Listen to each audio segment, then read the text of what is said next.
kita akan lihat apakah memang komposisi itu dikuasai oleh Mas Prabowo ataukah justru diimbangi oleh Mas Anies dengan Mas Ganjar. Karena ilmu pertahanan negara itu sebenarnya bukan ilmu spesifik. Di masa kampanye ini mungkin masyarakat belum mendapatkan titik fokus yang konkret tentang menghadapi hubungan luar negeri ini, hubungan antar negara dari sudut pertahanan dan keamanan. Nah, kita tunggu apa konseptual yang digagas oleh Capres menghadapi ancaman pertahanan keamanan ke depan, bukan hanya ancaman militer, tapi jangan lupakan ancaman non-militer. Siapapun presiden kita ke depan, berpikir pertahanan negara itu tidak harus mendominasi pemikiran hanya ancaman militernya, tetapi sekaligus mengikutkan ancaman non-militernya. Supaya sistem pertahanan negara yang kita bikin dengan siklus keamanan negara kita itu bisa disatukan dalam sebuah kebijakan politik negara.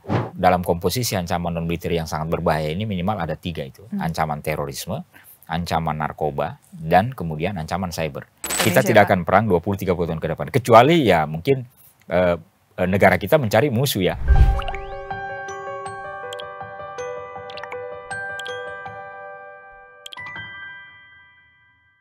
Halo Tribuners, kembali bersama saya Apvia Tio Konibili dan saat ini kita akan membahas terkait dengan debat ketiga calon presiden peserta Pilpres 2024 yang akan berlangsung pada hari Minggu 7 Januari 2024. Ada tema yang akan kita bahas nih sekarang Tribuners, karena di debat ketiga nanti tema yang dibahas itu mengenai pertahanan, kemudian keamanan, hubungan internasional dan juga geopolitik. Dan di debat ketiga kali ini seperti yang tadi saya sudah jelaskan di depan, gilirannya para capres yang akan naik panggung lagi nih Tribuners. Jadi ada 3 capres ya peserta Pilpres 2024. Ada capres nomor urut 1, Anies Baswedan, kemudian capres nomor urut 2, Prabowo Subianto, dan capres nomor urut 3, Ganjar Pranowo, yang akan saling beradu gagasan dan juga menyampaikan visi misi mereka terkait dengan tema debat ketiga. Dan untuk itu Tribuners, saat ini kita akan ngobrolin terkait dengan tema ketiga debat capres bersama saya. Saat ini sudah ada analis politik dan Hankam, ya, Dr. Arkam Azikin. Selamat siang, Pak. Ya, selamat siang. Assalamualaikum. Kabar sehat? Alhamdulillah baik. Alhamdulillah. Kita langsung aja ngobrolin tema debat ya Pak ya, karena ini akan seru, bakal lebih seru lagi dari dua tema sebelumnya, karena ini menyangkut tentang kedaulatan negara, pertahanan, bagaimana mempertahankan gak cuman kalau kemarin-kemarin kan kita ekonominya secara softnya gitu. Nah sekarang kan bagaimana butuh dari TNI semuanya, kesatuannya gitu Pak. Nah kalau dari Bapak sendiri melihat tema ini seperti apa Pak? Ya, memang salah satu entry point dari tema debat Capres ini tentang pertahanan, keamanan, geopolitik, dan hubungan internasional. Nah, konteks ini memang kalau kita lihat ke depan, komposisi pertahanan kita ini ya memang perlu disosialisasikan lagi bahwa bicara pertahanan negara itu bukan hanya pada konteks segmen TNI, bukan hanya pada segmen Polri bicara keamanan, tapi di situ ada warga negara.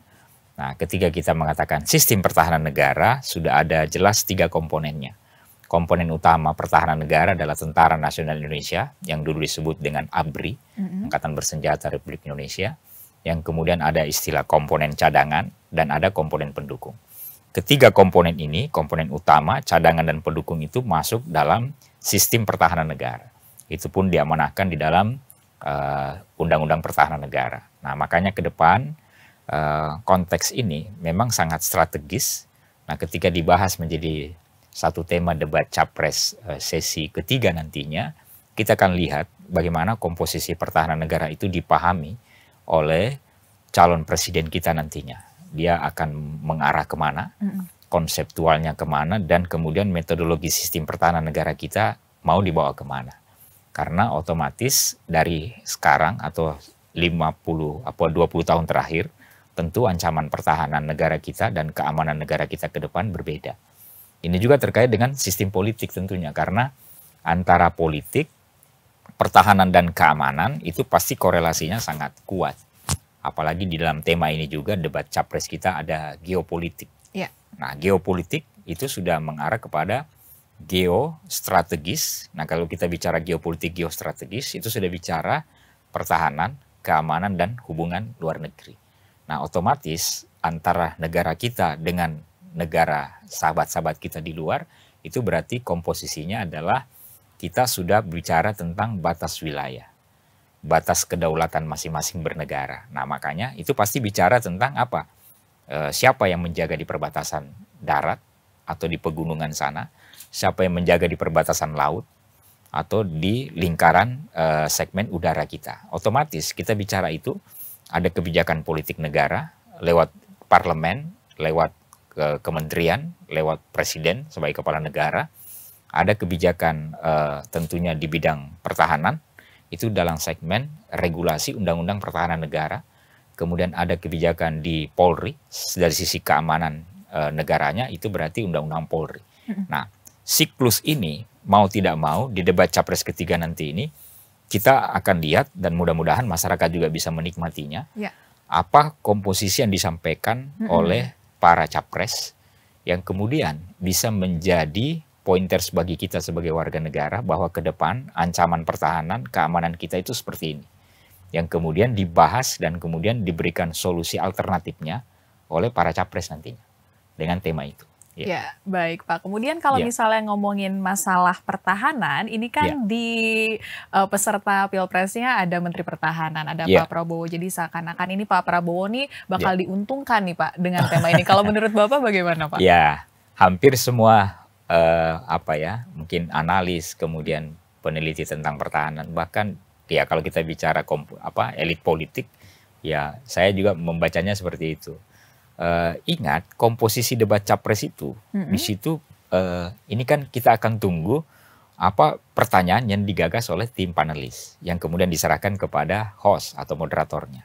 Nah tentunya kan di situ pasti ada perdebatan pikiran dari antara tim panelis, apalagi yang memang studinya tentang politik dan pertahanan, itu akan kita lihat kemana arah pertanyaan itu. Kalau kemudian ke arah pertanyaan itu, ya mungkin saja itu akan sama dengan apa yang diperdebatkan oleh publik.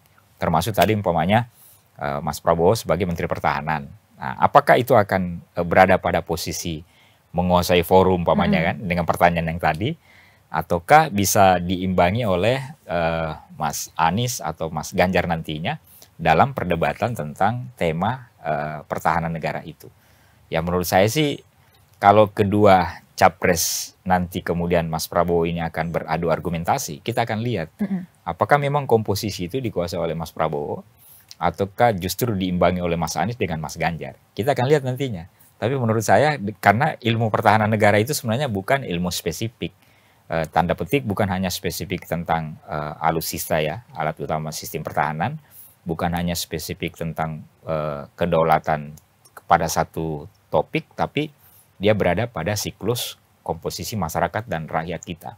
Nah tentunya pasti capres-capres ini mempersiapkan diri, gitu loh.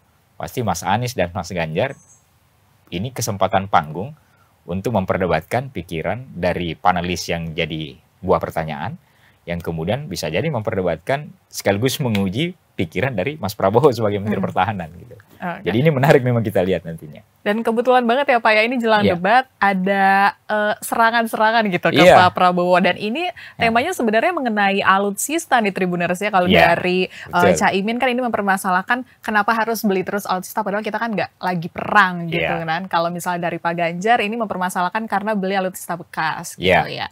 Nah ini gimana kalau dari Bapak pandangannya, apakah memang harus alutsista terus yang dibeli atau seperti apa untuk pertahanan kita Pak? Iya, memang di metode pertahanan itu selalu ada istilah modernisasi alutsista. Jadi itu bisa dengan konsep matra darat, laut dan udara, dia akan melihat ancaman dan tantangan ke depan itu seperti apa. Makanya usulan dari mabes matra tadi, darat, laut dan udara, itu kemudian dilihat ancaman 20-30 tahun ke depan itu seperti apa.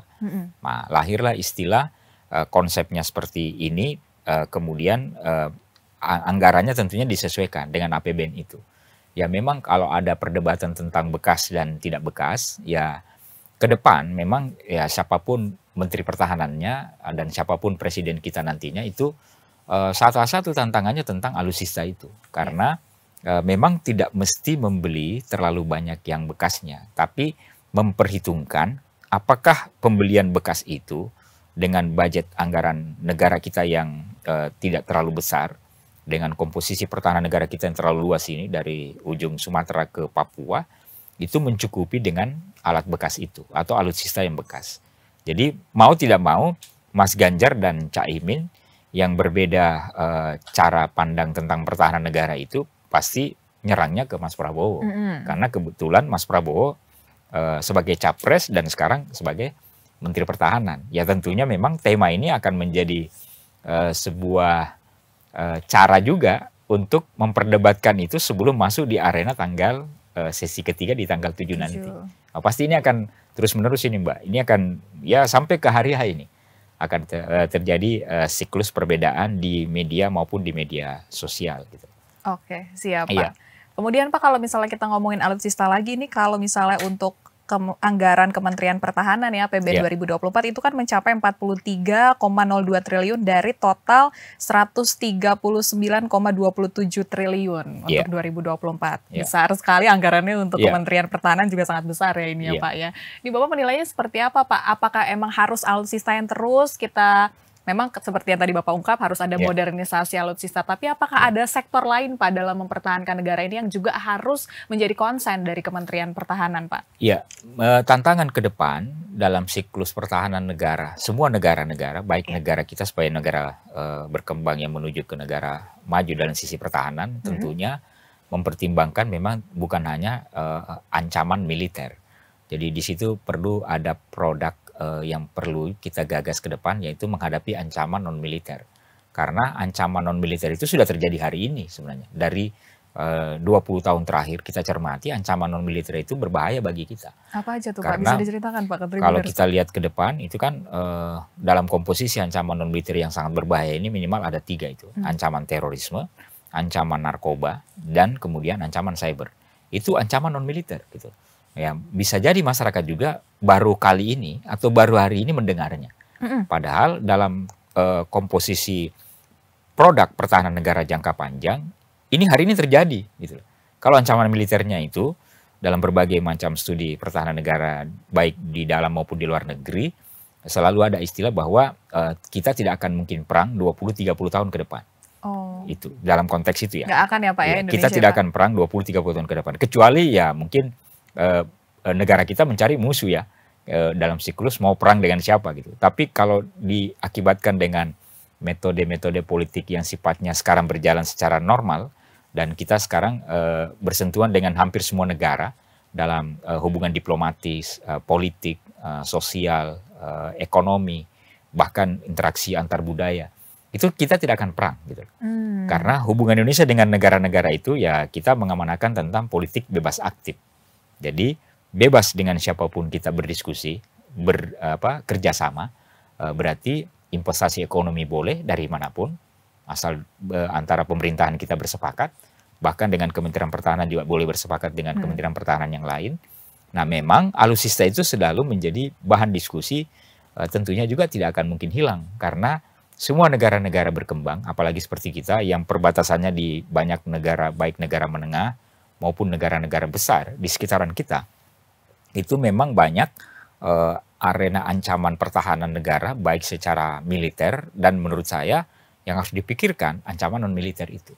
Karena hari ini terjadi ancaman non-militer, ancaman militernya yang diprediksi banyak kalangan itu belum tentu terjadi 20-30 tahun ke depan. Makanya antara anggaran alutsista dengan anggaran produk ancaman non-militer, ini harus kembali mungkin kalau tidak bisa diseimbangkan untuk 5-10 tahun ke depan, tentunya sudah ada istilah mungkin 60-40%. Jadi komposisi alutsista itu yang sekarang jadi perdebatan antara apakah alat perang alutsista lama atau bekas, kemudian alutsista yang model baru, itu juga pernah terjadi di 10-20 tahun lalu tentang pembelian ya mungkin istilahnya kapal perang. Itu juga pernah terjadi di era Orde Baru, terjadi pembelian kapal perang yang kemudian digugat oleh banyak kalangan tentang apakah kapal perang itu efektif dengan komposisi kapal yang sudah lama atau sudah 30-40 tahun yang lalu. Nah itu akan terus-menerus seperti itu. Makanya ke depan siapa presiden kita yang terpilih dan Menteri Pertahanan yang baru nantinya, yang seperti tadi pertanyaan Mbak itu, ya itu harus kita pikirkan jangka panjang. Bahwa konsep pertahanan negara kita memadukan ancaman militer dan menghadapi sekaligus ancaman non-militer yang lebih kepada generasi muda sebenarnya. Ya, generasi bangsa kita ini kan ini akan menghadapi ancaman non-militer. Dan hari ini dia menghadapi itu. Ancaman cybernya ada di handphonenya. Ketika dia main di teknologi atau di cyber atau di teknologi apapun, dia pasti menghadapi ancaman cyber. Apakah indoktrinasi ideologi, apakah konten-konten yang memprovokasi dia, ataukah bisa jadi permainan kelompok proksi yang masuk ke negara kita lewat agenda-agenda lewat digital. Itu bisa terjadi. Gitu. Oke Pak Arkam, jadi kalau misalnya biasa kita mendengarnya ancaman ini terkait dengan terorisme iya dan cyber iya, dan ini narkoba juga sebenarnya masuk di dalam sistem pertahanan juga ya? Dia ancaman non-militer kategori. Ancaman non-militer juga ya kategorinya. Artinya kalau dia ancaman non-militer berarti menghadapinya tidak dengan strategi perang. Karena kalau strategi perang berarti ancaman militer. Nah kalau dia bukan ancaman non-militer, contoh ya saya kasih ya, terorisme. Terorisme itu kan yang kemarin umpamanya di Jakarta ini, itu kan yang melakukan istilah pengantin tanda petik, yang bomber itu kan, yang melakukan bom itu, meledakkan diri, juga yang terjadi di mana-mana ya, di Jawa Tengah, Jawa Timur, Jakarta, dan kota-kota lain atau tempat lain, di Bali yang tempat bom pertama itu kan, itu kan terutama di Jakarta, itu rata-rata usianya muda, tuh. Antara SMA ke mahasiswa. Bahkan dulu yang meledakkan Jakarta itu yang kasus Ritz-Carlton dulu itu kan usianya SMA kelas 3. Ada yang mahasiswa tidak lebih dari semester 3. Artinya apa? Generasi ini sangat berbahaya kalau dia terjadi pengaruh yang kuat baik secara cyber maupun secara indoktrinasi untuk tanda petik membersihkan atau mencuci otaknya untuk kemudian melakukan teror di negaranya sendiri. Nah, narkoba itu kan kita pernah mendapat gelar tentang bahwa kita darurat narkoba. Nah, kalau kita istilah darurat narkoba itu kan mengarah ke generasi. Dan generasi yang kena narkoba itu kan bahkan dari SMP, kemudian adik kita di SMA dan mahasiswa. Berarti ini kan ancaman generasi namanya. Nah makanya ancaman non-militer ini tidak menyentuh ke ancaman dewasa lebih tua sebenarnya. Dia lebih banyak akan menyasar ke ancaman generasi kita. Yang 3 generasi tadi, generasi SMP, SMA, dan mahasiswa. Makanya kalau kategori ancaman non-militer ini dikerjakan oleh negara, itu penting sekali untuk jangka panjang karena itu harus berjalan terus-menerus secara intensif sambil mempersiapkan alutsista yang tadi. Karena kalau hanya fokus ke alutsista, itu berarti kita membaca pertahanan negara itu masih berpikir ya bergaya 30-40 tahun ke depan. Makanya karena ini ancaman digital lewat cyber, kemudian ancaman teroris dan narkoba itu lewat pengaruh kembali lagi ke digital, yang kemudian masuk ke segmen-segmen kelompok yang memang anti kemapanan itu, yang kemudian melakukan penetrasi ke adik-adik kita di generasi SMP, SMA, dan mahasiswa. Itulah istilah saya dalam konsep studi kemarin itu ada istilah generasi pertahanan negara. Nah, generasi pertahanan negara berarti harus disiapkan oleh negara secara intensif dan secara sistematis.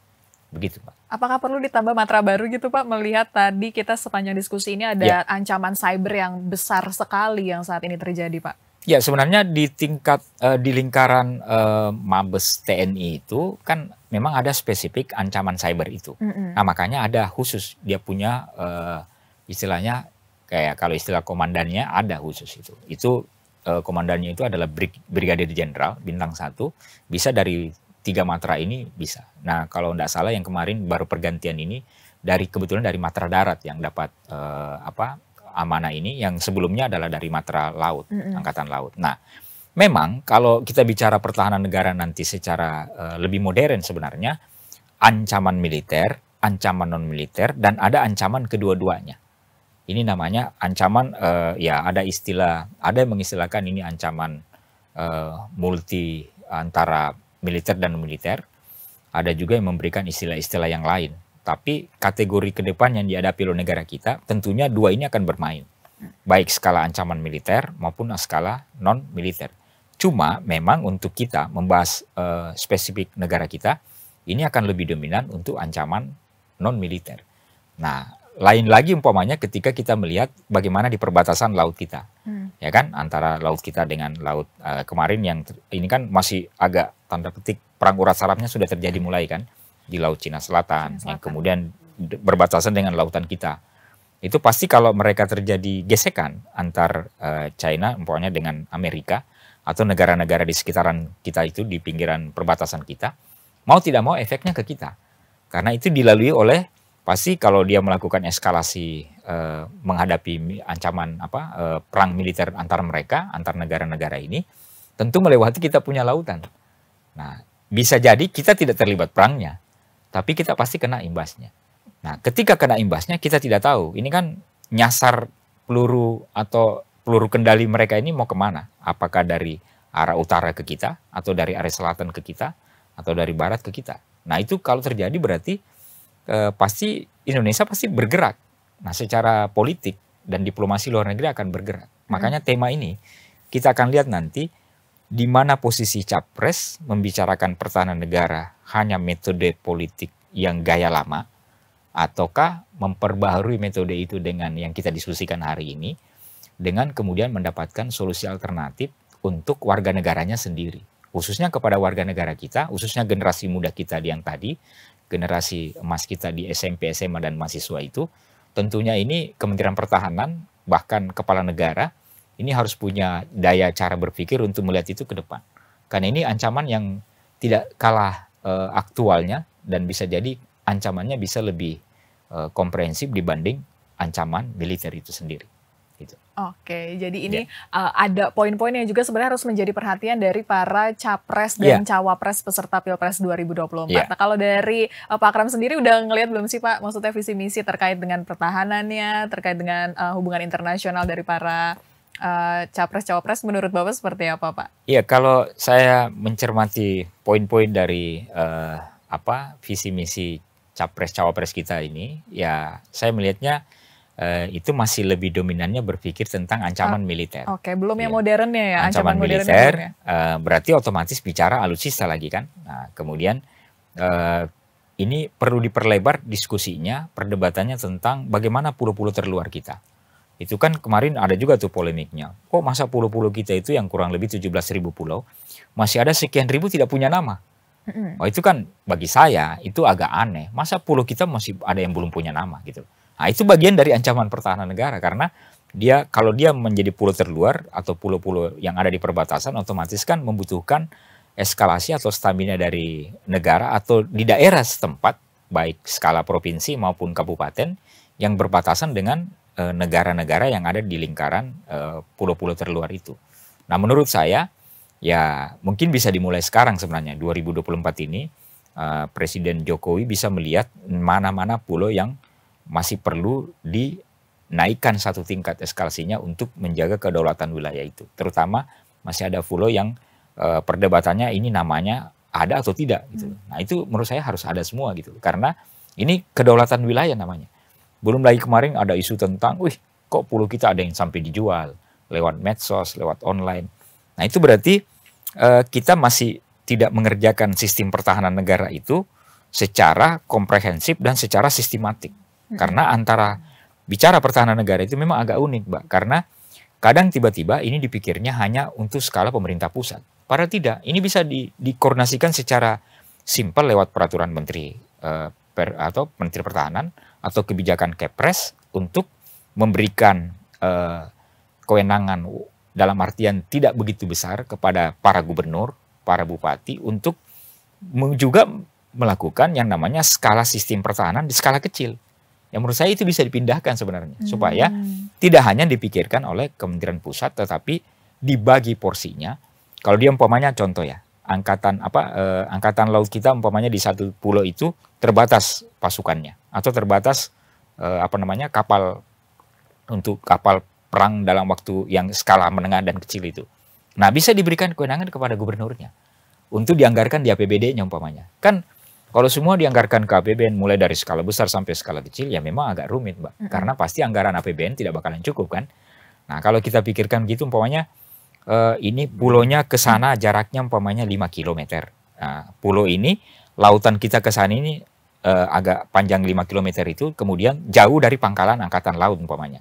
Atau jauh dari lantamal kita umpamanya.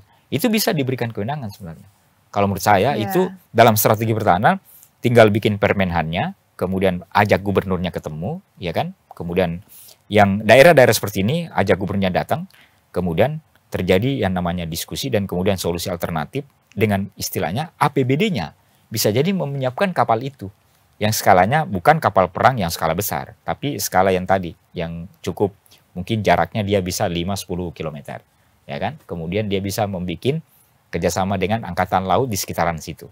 Kan itu kita punya jarak lautan itu kan ya lumayan Mbak, itu kita masuk kategori terpanjang ketiga di dunia itu kan. Nah, menjaganya ini kan butuh kapal selam yang canggih, butuh kapal perang yang berapa, ya kan? Nah, kalau hanya mengandalkan itu, menurut saya disinilah butuh sinergi tadi antara pemerintah daerah di pulau-pulau yang terluar yang punya perbatasan dengan negara-negara tetangga, dengan ancaman eskalasi ini dibicarakan dengan Kementerian Pertahanan, tentunya dengan matrat kita, darat, laut, dan udara. Gitu.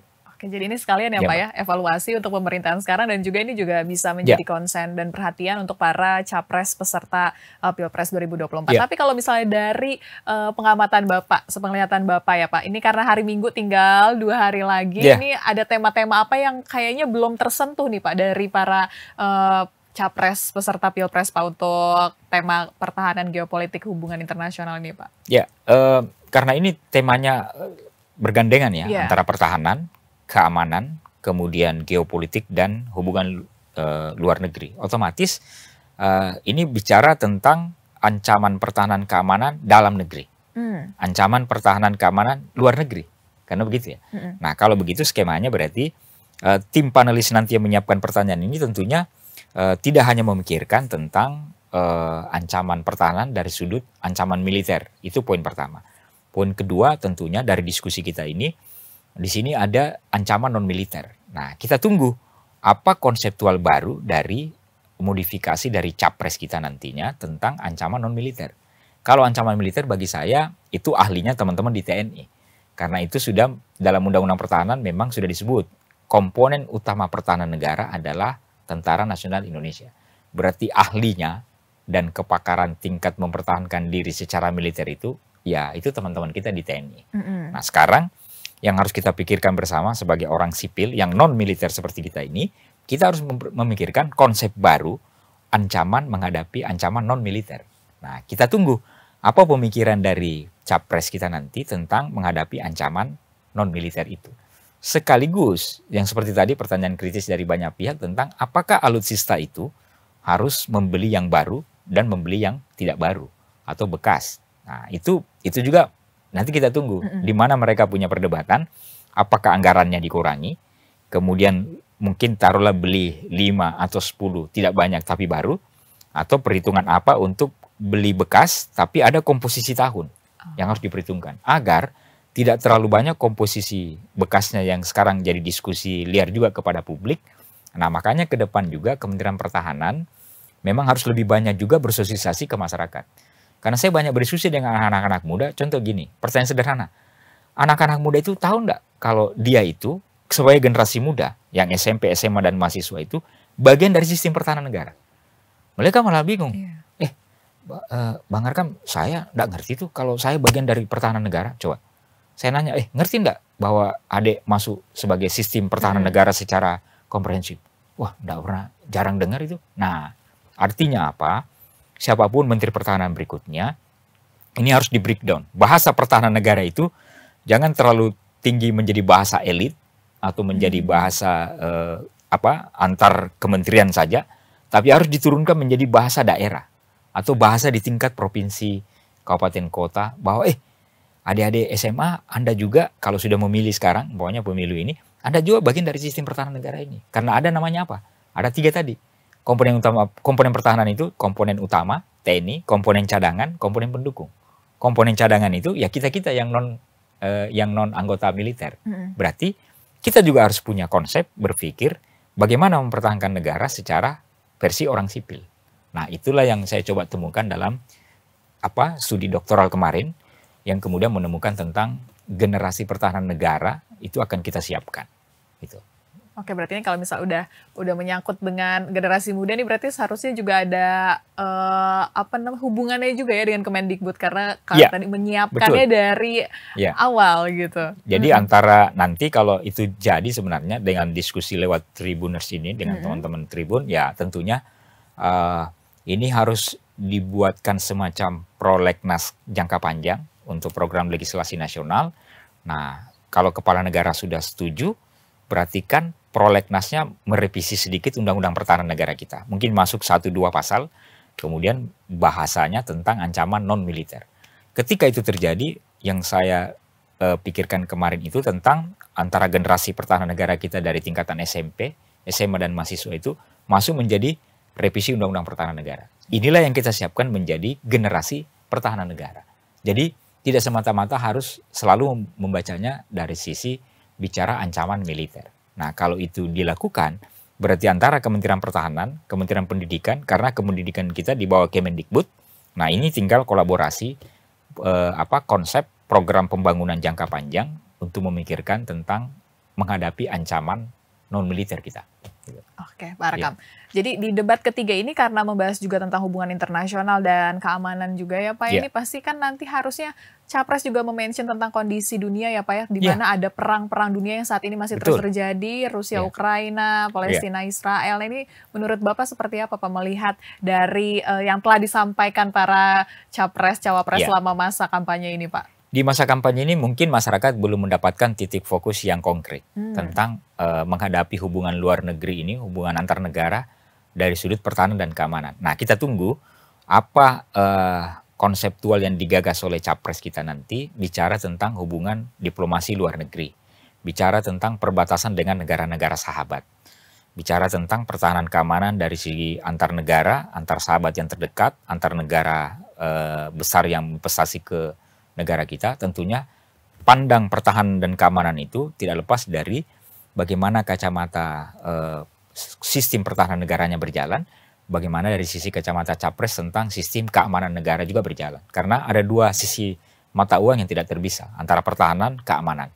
Di tengahnya ada sistem atau kebijakan politik. Kebijakan politik baik dalam negeri maupun kebijakan politik luar negeri. Nah, tentunya combine ini ya memang agak rumit sedikit di sini karena kita bicara tentang perbatasan negara luar juga. Nah, kita tunggu apa Capres nanti ungkapkan dalam konsep itu. Nah, itu yang kita tunggu perdebatannya antara Capres nomor 1 Mas Anies, nomor 2 Mas Prabowo dan Mas Ganjar di nomor 3 itu. Kita akan lihat kemana arah perdebatan mereka dan tidak semata-mata hanya memikirkan tentang alutsista tadi.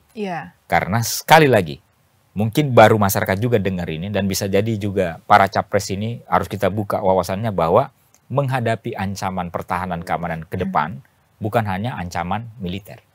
Tapi jangan lupakan ancaman non-militer. Karena ini yang terjadi sekarang.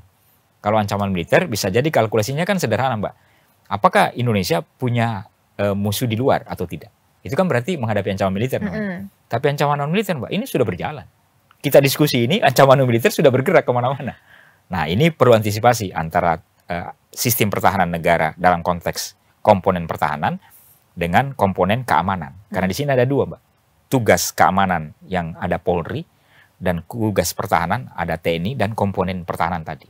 Berarti antara Polri, TNI, makanya ini sinergitasnya yang istilah Pak Kapolri sekarang dengan Panglima TNI, tentunya ini kita harus support. Dalam artian memberi jalan keluar kalau terjadi apa-apa. Karena kalau kita bicara teroris juga kan masih debatable tuh. Siapa yang harus duluan, siapa yang harus belakangan. Nah, ini juga. Ini harus di titik temunya. Karena di Undang-Undang TNI juga ada, Mbak. Itu 14 tugas pokok TNI. Salah satunya adalah menangani aksi terorisme. Sementara di komposisi Undang-Undang Polri juga menangani aksi terorisme. Nah, kalau kita lihat berarti kan ancaman keamanan, ancaman pertahanan sekalian. Nah, kita tadi diskusi tentang ancaman non-militer. Padahal dia masuk kategori sini juga. Nah, artinya apa? Antara ancaman militer dan non-militer itu tidak bisa dipisahkan. Nah, siapapun presiden kita ke depan, berpikir pertahanan negara itu tidak harus mendominasi pemikiran hanya ancaman militernya, tetapi sekaligus mengikutkan ancaman non-militernya. Supaya sistem pertahanan negara yang kita bikin dengan siklus keamanan negara kita, itu bisa disatukan dalam sebuah kebijakan politik negara lewat parlemen dan lewat keputusan negara lewat presiden. Gitu.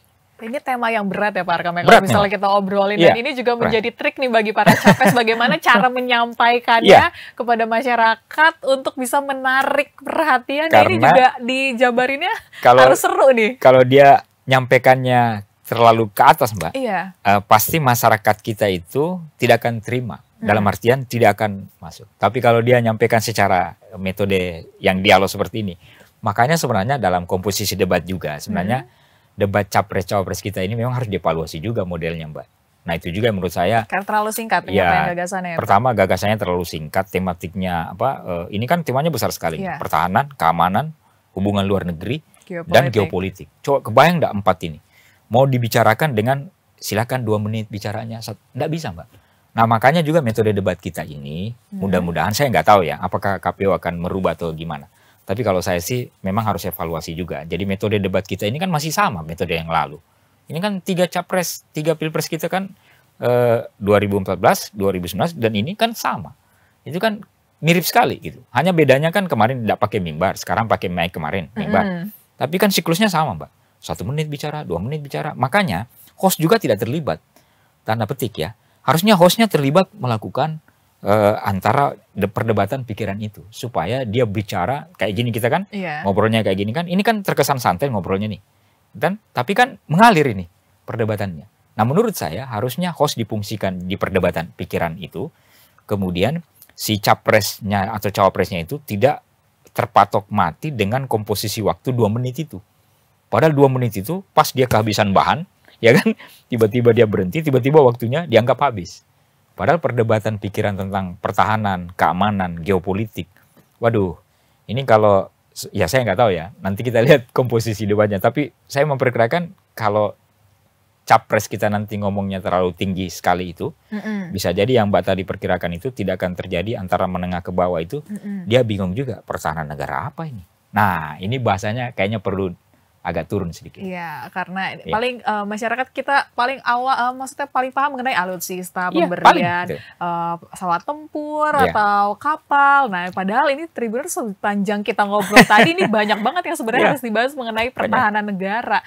Dan mungkin tema terkait dengan Papua bakal muncul lagi ya Pak ya. Iya, termasuk kan pokoknya Papua nih, kalau dia ribut atau tanda petik ada terjadi konflik. Nah, itu kan kalau dalam kacamata saya, itu kan terjadi dua istilah di Papua itu. Kemarin istilah pertama kan gerakan separatis. Ya kan? Kalau gerakan separatis itu kan berarti gerakan pemberontakan kepada negara. Yaitu mau memisahkan Papua dengan NKRI kan. Nah, kalau gerakan separatis, rumusnya itu secara konsep harus dihadapi oleh pasukan militer atau pasukan tempur. Ya kan? Bukan kepolisian kan? Nah, sekarang kemudian bertambah menjadi ada istilah KKB. Ya kan? Nah, kelompok kriminal bersenjata. Nah, kata kriminal kemudian akhirnya terjadi perdebatan. Oh, berarti bukan lagi separatis.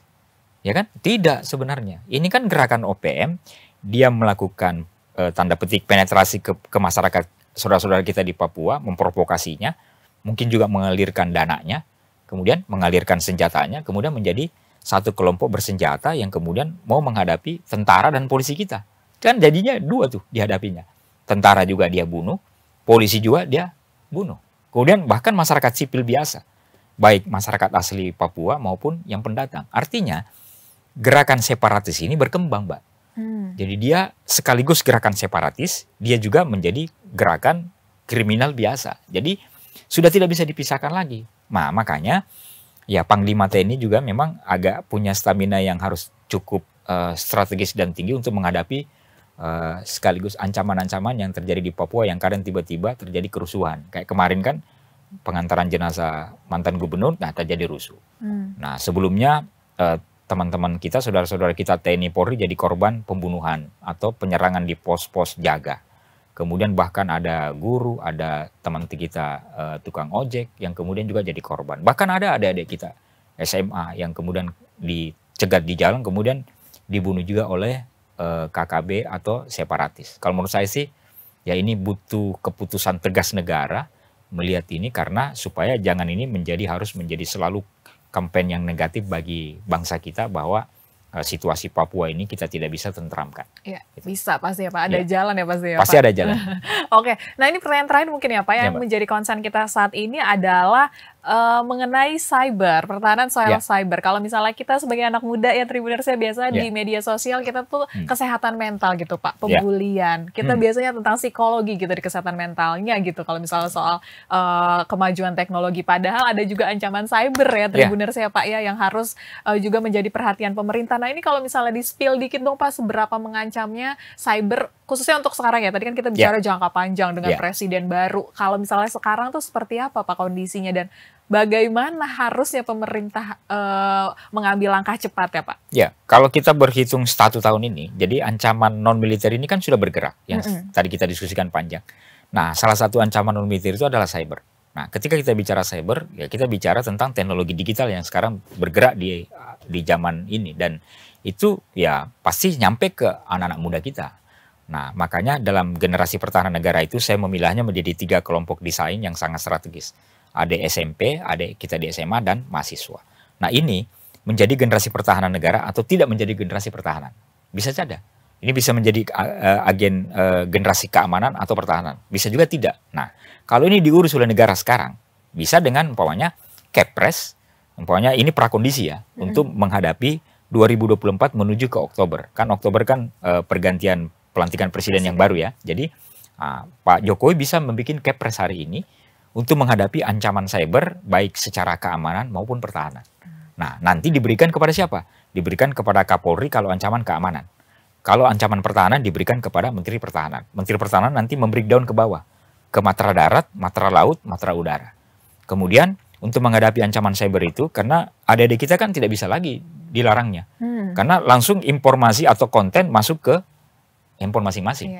Nah, berarti gimana caranya? Butuh kolaborasi antara Kementerian Pertahanan, Polri, dan Kementerian Pendidikan. Karena sasaran target ancaman keamanan dan ancaman pertahanan dalam yang kita diskusikan tadi ini, ya pasti ke adik-adik yang anak-anak muda ini. Terorisme, segala macam. Terorisme, cyber, dan narkoba itu ancaman non-militer yang pasti sampai ke handphone masing-masing. Dan ya penikmat HP dan teknologi digital kita ini kan ya boleh dikatakan kan ya pasti dominan generasi SMP, SMA, dan mahasiswa itu. Kalau kayak kita-kita ini kan yang sudah umur umur 50-an ke atas, atau yang angkatan 90-an saya jadi aktivis mahasiswa itu, ya itu kan generasinya bukan generasi gadget gitu. Generasinya yang adik-adik kita ini yang generasi gadget gitu. Nah, itu yang sasaran ancaman cybernya. Gitu. Jadi sekalian ya kita memberikan himbauan ya Pak ya, untuk menyaring berbagai berita yang diterima.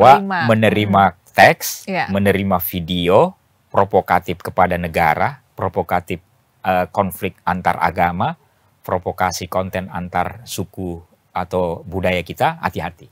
Terutama adik-adik generasi muda kita. Karena ini desain dari luar pasti, kan ini pasti desain ancaman pertahanan dan keamanan itu pasti dari luar. Tidak mungkin dari dalam, gitu. Pasti dari luar. Kalaupun ada operator dari dalam, itu bagian dari skenario dari luar. Gitu. Makanya ya ini juga butuh intelijen kita yang kuat. Jadi badan intelijen kita dan ada di BIN, ada di BAIS, ada di intelijen kepolisian, ini perlu kerjasama yang berat memang dalam menghadapi ancaman non-militer, terutama cyber, narkoba, dan terorisme tadi. Oke, jadi dari gawai kita juga kita bisa menjaga kedaulatan negara kita ya Pak ya. Oke Pak Arkam, terima kasih ngobrol-ngobrolnya siang ini ya Pak ya. Sama-sama. Semoga kita mendapatkan gagasan baru, poin-poin baru yang bisa menentukan pilihan kita ya Pak ya, untuk nanti pemilu 2024 tanggal 14 Februari 2024 kita bakal milih. Dan nanti 7 Januari 2024 hari Minggu Tribuners kita bakal menyaksikan kembali debat para capres. Dan tadi kita udah bahas, kita udah breakdown semuanya, 4 temanya yang akan dibahas, yaitu mengenai pertahanan, keamanan, hubungan internasional, dan geopolitik. Sama-sama kita nantikan ya Tribuners ya. Ya Pak ya, terima kasih juga atas waktunya Pak, ngobrol-ngobrolnya. Makasih juga. Semoga ini juga menjadi ide-ide baru ya Pak ya, buat para capres nanti debat nih, ada bocoran-bocoran dari Pak Arkam. Nanti kalau dia ikuti perdebatan kita ini, pasti mereka dapat bocoran. Oke, siap. Kalau gitu Tribuners, terima kasih sudah menyaksikan, dan jangan lupa untuk terus menyaksikan informasi terupdate lainnya hanya di kanal YouTube Tribun News. Dan saya, Fiatia Konibili, pamit undur diri. Sampai jumpa.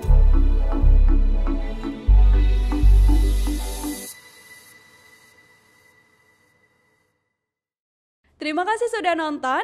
Jangan lupa like, subscribe, dan share ya.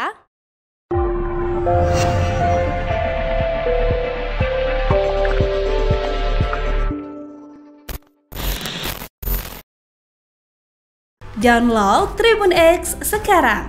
Menghadirkan lokal menjadi Indonesia.